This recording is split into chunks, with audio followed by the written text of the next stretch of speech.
This is from Payday Report. It's a labor journal that's based in my hometown of Pittsburgh, Pennsylvania.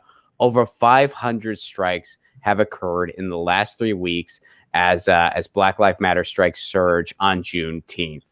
So it is growing, folks. It is growing. Here's a map, and you can go to their website, paydayreport.com, to see the strikes. Longshoremen, here's a summary of just some of the stuff that's going on. Longshoremen are going on strikes at 29 ports across the West Coast, which that can have a huge impact. If you cut off the logistic supply, oh man, the oligarchs aren't going to like it. Washington State General Strike saw workers go on wildcat strikes at over 250 locations across the state.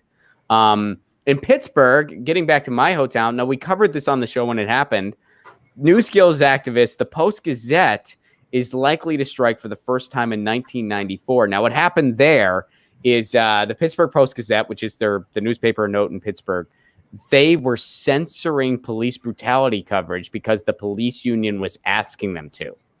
And there's been some backlash. One of the big grocery store chain in the city, which they actually do a lot of stuff I don't like. But in this, for instance, they did something kind of cool. They said, we're not selling your paper anymore.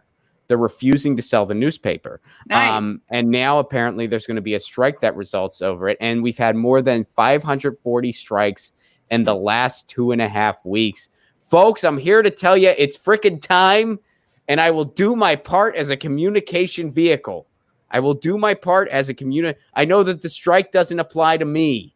So I'm here to be the communication vehicle. And you see these, oh man, I'm having a total brain block to the word for it, but the mutual aid funds. Yes. Going on in communities. And I know that, do you have any experience with that? I know every district in New York has one. Every district in New York City pretty much has one. Do you have any familiarity or? Yeah, I mean, I've been involved in one group in particular that's helping to get food to people who need it.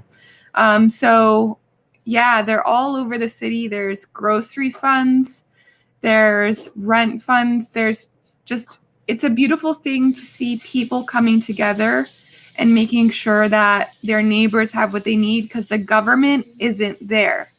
And that's really, I know that like we're talking about on the streets versus electoral change. And that's why it really does take both. And we can't completely forget that because we're there for each other as people when the government isn't. But we still need to get those people out of office that have ignored our needs. And I know it's hard. I personally know it's very hard to oust an incumbent, but you keep trying and you keep voting and you request an absentee ballot, you request a mail-in ballot. Make sure your voice is heard and counted because it matters, especially when everyone else does the exact same thing. I'm with you. And general strike. Yes. Oh my gosh. Yeah. I want to actually, now that I have some more time, I would love to be more involved in helping that happen. And I know the most effective general strike would be one where we have really clear demands. And I really look forward to if you are somebody that knows of organizing around this, definitely DM me because I have nothing but time now. Get your news on with Ron. Don't you want to know what's going on? We're getting our news on today. Get your news on with Ron. Don't you want to know what's going on? We're getting our news on today.